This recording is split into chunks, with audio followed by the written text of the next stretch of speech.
Hello everyone. तो मूल विधि के अंतर्गत हमने 6 से 32 तक का धाराएं जो थी उससे संबंधित जो आईपीसी के अंतर्गत यहाँ पे नॉलेज दी गई है, जिस तरीके से उसका स्पष्टीकरण दिया गया है वो हमने देख लिया है। आज यहाँ पर उसी से आगे स्टडी करेंगे। धारा 33 से लेकर यहाँ पर हम आगे के टॉपिक को स्टडी करेंगे। आज सबसे पहले देखें जो धारा 33 है उसमें क्या कहा गया है। तो कार्य अर्थात कि किस प्रकार के कार्यों की परिभाषा यहाँ पर, अर्थात कार्य क्या होगा इसको स्पष्ट किया गया है धारा 33 के अंतर्गत। और ये भी कहा गया है कि कार्य जो होगा हर उस जगह प्रयोग किया जाएगा जहाँ पर अगर कार्य को परिभाषित भी नहीं किया गया है। तो यहाँ पर कार्य धारा 33 किससे संबंधित है, कार्य शब्द को लेकर यहाँ पे स्पष्ट किया गया है। तो धारा 33 को ध्यान रखिएगा किससे संबंधित है, आपको कार्य से। इसी तरीके से जो धारा 34 कहती है, धारा 34 क्या कहती है, धारा 34 कहती है कि सामान्य आशय को अग्रसर करने के लिए कई व्यक्तियों के द्वारा किए गए कार्यों को धारा 34 के अंतर्गत स्पष्ट किया गया है कि किसी भी सामान्य आशय के दृष्टिकोण से जिसे एक व्यक्ति या कई व्यक्तियों के द्वारा कोई कार्य किया गया है उसे हम यहाँ पर किसके अंतर्गत रखेंगे, अर्थात कार्य को ही यहाँ पर और भी स्पष्ट कर दिया गया है कि कार्य क्या होंगे और किसे माना जाएगा। जैसे अब सामान्य आशय क्या है, ठीक है। धारा 34 में जो आपका भारतीय दंड संहिता की धारा 34 है जिसमें सामान्य आशय संबंधित क्या है, जैसे कि पहला एक आपराधिक कृत्य क्या है, ठीक है। कार्य में एक आपराधिक कृत्य क्या है ये भी सम्मिलित है। दूसरा एक से अधिक व्यक्तियों के द्वारा किया गया हो, ये भी क्या है आपको, तो एक व्यक्ति द्वारा हो या एक से अधिक व्यक्तियों के द्वारा। जैसे इसमें कहा गया कि सामान्य आशय में, सामान्य आशय के संदर्भ में व्यक्तियों के द्वारा किए गए कार्यों को, जिसमें किसी भी प्रकार को कार्यों को इसमें सम्मिलित किया जाएगा, चाहे वो कोई आपराधिक कृत्य हो, चाहे वहां पर एक से अधिक व्यक्तियों के द्वारा किया गया कोई कार्य हो, या फिर जब कोई आपराधिक कार्य कई व्यक्तियों के द्वारा अपने स्तर पे यहाँ पर किया जाता है तो उन सब को आपको सामान्य आशय के संदर्भ से अग्रसर करने में किया जाए। तो ऐसी स्थिति में व्यक्तियों में प्रत्येक उस कार्य के लिए उसी प्रकार के दायित्व अधीन है, मानो वह कार्य अकेले उसी के द्वारा किया गया हो। तो कहने का तात्पर्य है चाहे व्यक्ति अकेला कार्य करता हो, चाहे व्यक्ति एक समूह के तौर पे कार्य करता हो, और चाहे आपराधिक कृत्य करता हो, चाहे किसी अन्य प्रकार के, उसको क्या माना जाएगा, कार्य के अंतर्गत एक व्यक्ति विशेष के तौर पर भी माना जाएगा। और वह विषय को भी यहाँ पर क्या हो जाएगा, एक अकेले, अर्थात वह कार्य अकेले कर रहा है ऐसा भी वहां पर माना जाएगा। तो इस तरीके से यहाँ पे धारा 34 में जो कार्य करने के दृष्टिकोण से इसे स्पष्ट किया गया। साथ ही यहाँ पर देखिए कुछ और भी चीजें हैं जो धारा 34 में स्पष्ट कर दी गई हैं, ठीक है। धारा 34 में और भी यहाँ पे जो स्पष्ट किए हैं, स्पष्टीकरण दिया गया है कि धारा 34 के अधीन ही सामान्य आशय का अर्थ होगा जो आपराधिक कृत्य करने वाले लोगों को ज्ञात है, ठीक है। सामान्य आशय का अर्थ क्या होगा, ऐसा आशय जो आपराधिक कृत्य करने वाले लोगों को ज्ञात हो।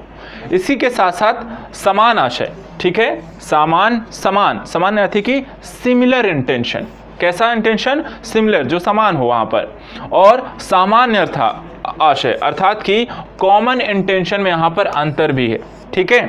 तो सिमिलर और साथ ही साथ कॉमन दोनों तरीके के इंटेंशंस को भी यहां पर क्लियर किया गया है धारा 34 के अंतर्गत, जिसमें कहा गया है सामान्य आशय में पूर्व नियोजित योजना कैसा हो, अर्थात पहले से बनाई गई योजना जो होती है, उन्होंने क्या करना है, कैसे करना है, इसको लेकर प्लानिंग उन्होंने पहले कर रखी हो। तो यहां पर कैसा होगा, पूर्व नियोजित योजना होगी और एवं पूर्व सहमति होती है, ठीक है।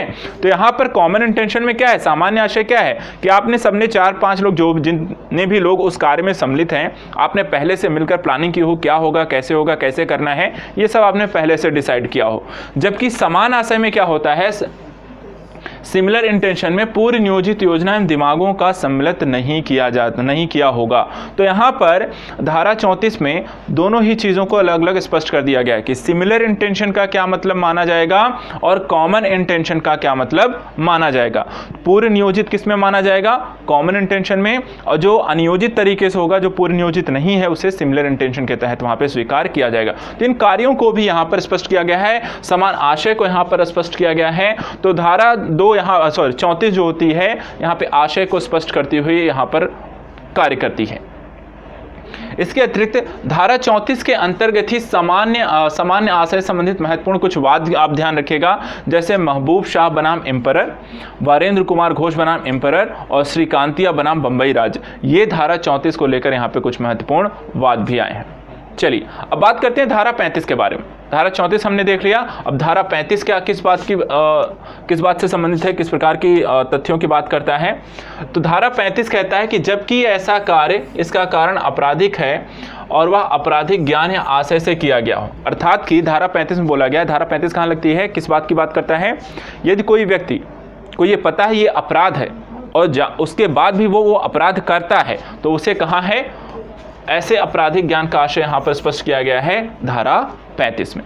तो अपराध पता है कि ये पूर्णतः अपराध है, लेकिन वो अपराध जानबूझ के वो आपराधिक गतिविधियों को करता है। इसी तरीके से धारा 36 अंशतः कार्य द्वारा और अंशतः लोप द्वारा कारित परिणाम, ठीक है, अंशतः कार्य द्वारा और अंशतः कारित द्वारा यहाँ पर लोप परिणामों के द्वारा यहाँ पर बात स्पष्ट की गई है, जो धारा 36 को यहाँ पर स्पष्ट करता है। कहने का मतलब जहाँ कहीं किसी कार्य के द्वारा, किसी लोप के द्वारा कोई भी काम या परिणाम समझा जाएगा, अर्थात कि संपन्न किया जाता है, और यहाँ पर किसी मृत्यु इत्यादि के दृष्टिकोण से या फिर किसी प्रकार की घटना हो जाने की स्थिति में पीट कर, जैसे कि भोजन देने को अवैध रूप से लोप करके किसी को पीटना, किसी को मृत्यु कारित स्थिति या हत्या जैसी चीज़ें जो होती हैं, यहाँ पर आपको अंशतः कारित, अंशतः लोप जैसी चीज़ों को इसमें सम्मिलित किया गया है कि कुछ जानबूझकर और कुछ यहाँ पर अनजाने की गतिविधियों को। इसी तरह धारा जो 37 है, इसमें कहा गया कि कई कार्यों में किसी एक कार्य को करके अपराध गठित करने में सहयोग करना, कई कार्यों में से किसी एक कार्य को करके अपराध गठित करने में सहयोग करने की स्थितियां यहाँ पर बताई गई हैं धारा 37 के अंतर्गत। जैसे कि यहाँ पर क्या होगा कि मान लीजिए कई सारे लोग मिल करके किसी की हत्या करने का वहाँ पर साजिश रचते हैं। अब उसमें किसी सबकी यहाँ पर योजना क्या है, सबको अपसंगठित अपराध हो जाएगा, अर्थात कि कोई यहाँ पर सबकी भूमिकाएं अलग अलग हैं। कोई किसी उसको बुला कर ले आएगा, कोई जहर देगा, कोई वहाँ पे बातों में उलझाएगा, कोई कुछ कर रहा है, ध्यान भटकाने काम, कोई वहाँ पे सबूत मिटाने काम कर रहा है। तो यहाँ पे क्या हुआ कि यहाँ पे कई कार्यों में से किसी एक कार्य को करके आप अपराध घटित करने में सहयोग कर रहे हैं। तो वहाँ पर आप सब मिलकर कुछ न कुछ भूमिकाओं का में संलग्न है और एक अपराध को अंजाम देने का कार्य करते हैं। तो ये कहाँ पर बताया गया है, धारा 37 के अंतर्गत इस तरह के कार्यों को स्पष्ट किया गया है। इसके बाद धारा 38, ठीक है, धारा 38 क्या है, आपराधिक कार्य में संयुक्त व्यक्ति विभिन्न अपराधों के दोषी हो सकेंगे। तो यहाँ पर आप आपराधिक कार्य में संयुक्त जो व्यक्ति हैं, एक अर्थात कई सारे जो व्यक्ति हैं, अगर वहाँ पे मिलकर काम किया है तो उन सभी को वहाँ पर दंड देने का प्रावधान इसमें किया गया है। ऐसा नहीं कि किसी एक को दंड दिया जाएगा। आपराधिक कार्य में जो भी व्यक्ति यहाँ पे संयुक्त हैं, सभी व्यक्तियों को विभिन्न अपराधों के लिए यहाँ पे दोषी ठहराया जाएगा, वहाँ पर उनको दोषी उनको माना जाएगा। इसी तरीके धारा 39 जो है वो स्वेच्छा को लेकर यहाँ पे निर्धारित किया गया है। स्वेच्छा का मतलब होगा कोई व्यक्ति किसी परिणाम को स्वेच्छा से करता है और जो भी साधन या जो भी कार्य वहाँ पर अपने कहने का मतलब कि अपनी स्वेच्छा से किसी काम को करने की स्थिति को यहाँ पर धारा 39 में स्पष्ट किया गया है। स्वेच्छा से किसी प्रकार के कार्य, चाहे वो यहाँ पर लूट इत्यादि को लेकर हो गया, या किसी घर में आग लगाना हो गया, या किसी को मारना हो गया, तो जो स्वेच्छा मृत्यु भी इसके अंतर्गत आती है। तो यहाँ पर जिसने स्वयं अपनी इच्छा से मृत्यु यहाँ पर किसी की हत्या की हो, किसी मतलब अपनी इच्छा के आधार पर, स्वेच्छा से, ऐसा नहीं किसी ने कराया हो, बल्कि अपनी स्वेच्छा से यदि आपने किसी प्रकार का अपराध किया हो या कोई कार्य किया हो, तो वो सारे के सारे, चाहे किसी का आपने हत्या की हो या स्वेच्छा की मृत्यु स्वयं किया हो या किसी घर में आग लगा दी या किसी को मारा पीटा हो, स्वेच्छा से जो भी कार्य किया गया है वो धारा 39 के अंतर्गत यहाँ पे स्पष्ट किया गया। इसके बाद धारा 40 है। धारा 40 में देखिए अपराध की बात की गई। धारा 40 में किसको स्पष्ट किया है, अपराध का वर्णन किया गया है कि धारा 40 में अपराध के बारे में यहाँ पे वर्णन किया कि अपराध यहाँ पे क्या होगा। तो यहाँ पर अपराधों के बारे में जो सारी धाराएं हैं, जैसे कि 64, 65, 66, 109, 111 से जो सारी जो धाराएं हैं वो यहाँ पर अपराध शब्द के बारे में वर्णित हैं, और अपराध शब्दों का यहाँ पर कई अलग अलग धाराओं में प्रयोग भी किया जाएगा। अभी आगे हम जब पढ़ेंगे तो किस अपराध के लिए किस प्रकार का दंड दिया जाएगा, तो वहाँ पर उसकी स्पष्टता यहाँ पर की गई है। बाकी अपराध शब्द का कई जगह पर प्रयोग किया गया है। तो मूल रूप से जो धारा 40 है वो किससे रिलेटेड है, अपराध के बारे में बड़ी चर्चा करती है, कहाँ पर किसके बारे कितना वर्णन किया गया है, अलग अलग धाराओं में इसका कहाँ कहाँ वर्णन है। इसके बाद आता है धारा 41। धारा 41 क्या है, विशेष विधि की बात करता है। विशेष विधि की बात करता है, जिसमें धारा 41 के जो अनुसार है, विशेष विधि वह विधि है जो किसी विशिष्ट विषय पर लागू होगी। तो यहाँ पर जो विशेष विधि है उसकी परिभाषा को स्पष्ट किया गया है, जिसमें बोला गया है कि विशेष विधि का मतलब क्या होगा, जो पर्टिकुलर आपको किसी विशिष्ट विषय पर ही लागू हो। एक विशेष कानून जो विशेष पर, जैसे महिलाओं के लिए बना दिया कानून तो महिलाओं पर ही लागू होगा, बच्चों पर है उनके लिए अलग से कानून, तो विशेष टॉपिक पर बनाए गए विशेष कानून जैसे चीज़ें हो गई क्या, तो वहाँ पर विशेष विधि अब को यहाँ पर इसके अंतर्गत स्पष्ट किया गया। इसके बाद आता है धारा 42 जिसे हम स्थानीय विधि कहते हैं। अब धारा 42 था स्थानीय विधि के अंतर्गत अगर बात करें तो यहाँ पे स्थानीय विधि वह विधि है जो भारत के किसी भी विशिष्ट भाग में लागू होगी। स्थानीय का मतलब क्या हो गया कि क्षेत्र विशेष में, ठीक है, कि यूपी में है, यूपी में किस क्षेत्र में लागू, एमपी में हो गया, या पर्टिकुलर किसी क्षेत्र में हो गया, प्रयागराज में हो गया, पर्टिकुलर कहाँ लागू हो गया। जनजातीय क्षेत्रों में आपका अलग तरीके से लग रहा है, अलग अलग क्षेत्रों का प्रशासन कुछ है, अब जनजातीय क्षेत्रों का जो प्रशासनिक व्यवस्था है, कानून है इत्यादि अलग तरीके से है। तो यहाँ पे देखा जाए तो स्थानीय विधि, तो धारा 42 क्या है, स्थानीय विधि को परिभाषित कर रहा है। और स्थानीय विधि का क्या मतलब हो गया, जो भारत के किसी विशिष्ट भाग में लागू होता हो। यहाँ पर एक स्पष्ट और भी किया गया है कि लॉर्ड कोक के अनुसार कोई कृत्य स्वयं अपने आप में अपराध नहीं हो सकता है जब तक वह आपराधिक मना स्थिति से ना किया गया हो। और मना स्थिति पर यहाँ पर कई सारे वाद हुए, जिसमें आर बनाम प्रिंस, क्वीन बनाम टालसन, सिराज बनाम रूटजन और नाथुराम बनाम मध्य प्रदेश राज। तो यहाँ पर देखिए एक चीज़ और बोला गया कि कोई कृत्य स्वयं अपने आप में अपराध नहीं हो सकता जब तक आपराधिक मना स्थिति से ना किया गया हो। अर्थात किसी ने जानबूझकर किसी को मारने का, कोई अपराध करने का अगर मन नहीं बनाया, उसे अनजाने में किसी प्रकार का अपराध हो गया है तो उसे अपराध नहीं माना जाएगा। जैसे यहाँ पर एक अच्छा एग्जाम्पल कि आप अगर सेल्फ डिफेंस में किसी को मार देते हैं, किसी को चोट पहुंचाते हैं, तो वहां पर उसे अपराध नहीं माना जाएगा, क्योंकि आपने जानबूझकर उसे या आपराधिक प्रवृत्ति के आधार पर आपने सामने वाले को दोषी अर्थात वहां पे हर्ट नहीं किया है, आपने स्वयं की रक्षा के दृष्टिकोण से वहां पर सामने वाले को हर्ट किया है। तो इसे कहते हैं सेल्फ डिफेंस में अगर किया गया अपराध, उसे अपराध नहीं माना जाता इसीलिए, ठीक है। तो यहाँ स्थानीय धारा 42 को हमने यहां पर देख लिया। इसके बाद धारा 43 यहाँ पे अवैध शब्द को परिभाषित करती है, ठीक है। अवैध शब्द का क्या मतलब हुआ, जैसे कि जो विधि के द्वारा प्रतिषिद्ध हो और जो सिविल कार्यवाही के लिए आधार उत्पन्न करती हो, साथ ही करने के लिए वैध रूप से आबद्ध नहीं हो। और तो अवैध क्या हुआ था, जो कानूनी तरीके से या नियमों या प्रक्रियाओं के माध्यम से जो कार्य किया जाना चाहिए वो कार्य उस तरीके से नहीं किया जा रहा तो वो अवैध हो गया, ठीक है। अगर जैसे कि मान लीजिए सरकार ने बालू खनन के लिए पॉलिसी बना रखी कि आप एक दिन में यहाँ पर 100 टन बालू निकाल सकते हैं, ठीक है, अब ये नियम बना दिया गया। लेकिन अगर 100 टन से आप ज़्यादा बालू निकाल लें, 120, 140, 150 टन, तो क्या अवैध खनन वहाँ पर कहलाया जाता। तो यहाँ पर क्या है, अवैध का मतलब जो विधि के विरुद्ध किया जा रहा कार्य होगा उसे हम अवैध कहेंगे। इसके बाद धारा 44 किसकी बात करता है, धारा 44 बात करता है क्षति की। किसकी बात करता है, क्षति की बात करता है। और क्षति क्या है, किसी चीज का होने वाले नुकसान को यहां पर परिभाषित करता है, जो कि इसमें शरीर, मन, ख्याति, संपत्ति, किसी भी तरीके की क्षति को इसमें सम्मिलित किया गया है। तो धारा 44 किससे संबंधित है, क्षति से, जो शरीर, मन या ख्याति या संपत्ति, किसी भी चीज की क्षति होने की स्थिति को इसमें सम्मिलित किया गया है। इसके बाद धारा 45 जो है वो जीवन को परिभाषित करती है, ठीक है। किसको परिभाषित करती है, यहाँ पर जीवन को परिभाषित करती है, और जिसमें कहा गया कि जब तक यहाँ पे प्रतिकूलित प्रतीत ना हो, जीवन जो शब्द है वो मानव के से संबंधित होगा, मानव का द्योतक होगा, अर्थात जो जीवन है किसी एक व्यक्ति के, मानव के यहाँ पे जीवन से रिलेटेड से माना जाएगा। जीवन शब्द कहीं भी होगा, किससे रिलेटेड होगा, ह्यूमन लाइफ से आपको रिलेट किया गया है। इसे जीव जंतु, यहां पर देखिए धारा जो होती है 47 की बात करते हैं। यहां पे देखिए एक धारा 46 मिसिंग है, ठीक है, तो यहां पर मैं इसे ऐड कर देता हूं, धारा 46।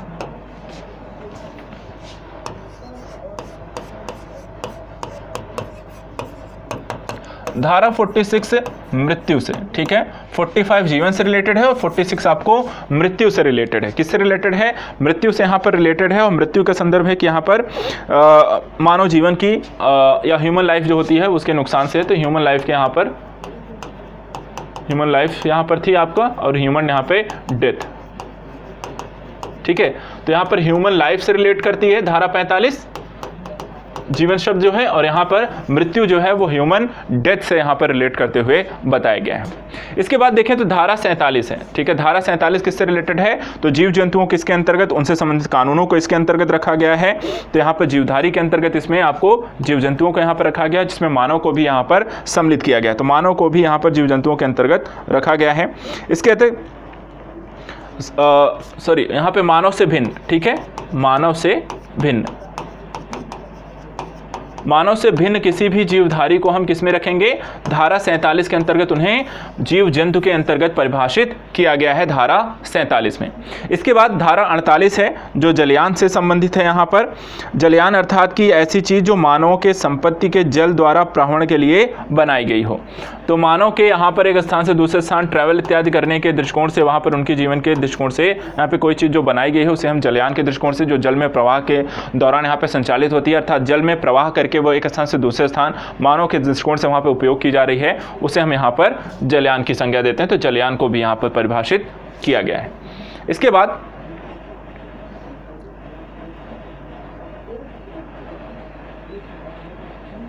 अड़तालीस हो गया, जलयान हो गया। इसके बाद 49 की बात करते हैं, धारा 49। धारा 49 अगर देखें तो यहां पर किससे रिलेट करता है आपको, धारा 49 बात करता है वर्ष या मास से। किससे, वर्ष या मास अर्थात कि पर्टिकुलर महीने और वर्षों को यहाँ पर निर्धारित किया गया है धारा 49 के अंतर्गत कि कितने महीने और कितने साल या कैसे गणना की जाएगी। तो इसके लिए उन्होंने कहा है वर्ष या मास को निर्धारित करने के लिए यहाँ पे ब्रिटिश कैलेंडर को प्रयोग माना जाएगा। ठीक है, तो ब्रिटिश कैलेंडर को हम स्वीकार करेंगे यहाँ पर वर्ष या महीनों को निर्धारित करने के लिए। तो ये कहाँ स्पष्ट किया गया है, धारा 49 में से स्पष्ट किया गया है। धारा 50 में देखा जाए तो धारा को ही यहाँ पे स्पष्ट किया गया है, किसी अध्याय के उन भागों में किसी एक ध्योतक जो सिरे पर आपको संख्यांकों के द्वारा सुभिन्न किए गए हों। तो धाराएं कौन कौन से चैप्टर में कौन कौन से यहाँ पे संख्याएं जो वर्णित हैं उन्हें यहाँ पर किस चीज़ को परिभाषित के अंतर्गत किया है, क्या टॉपिक यहाँ पर है, तो वहाँ पर इसको धारा के नाम से स्पष्ट किया गया है तथा धारा को भी व्याख्यायित किया गया है कि संख्यांकों और यहाँ पर विषय को परिभाषित करने के लिए प्रयुक्त शब्द है। इसके अलावा धारा जो 51 है वो शपथ को परिभाषित करती है। किसको, शपथ को परिभाषित यहाँ पे कर रही है। धारा 51 जो है किससे रिलेट करती है, शपथ से, जिसमें किसी लोग के समक्ष न्यायालय में या सबूत के प्रयोजन के लिए उपयोग किए जाने वाली विधि के अपेक्षित जो होता है आपको शपथ लेना। जैसे कि न्यायालय में गीता पे आप कसम जो हाथ रख के कसम खाते हो, जो भी कहूँगा सच के सिवा कुछ नहीं कहूँगा, तो शपथ है एक तरीके की। तो वहाँ पर इस शपथ को यहाँ पर न्यायालय इत्यादि में आपको सबूत इत्यादि के दृष्टिकोण से या कोई बात अपने रखने के दृष्टिकोण से ली गई आपको शपथ है। इसी तरीके से तो यहाँ पर ध्यान रखिएगा, न्यायालय में ली गई यहाँ पर। इसके बाद धारा जो 52 है वो है सद्भाव पूर्वक। ठीक है, सद्भाव पूर्वक की बात यहाँ पर करता है। तो चलिए देखते हैं यहाँ पर सद्भाव पूर्वक का क्या मतलब है। तो यहाँ पर देखिए कहा गया है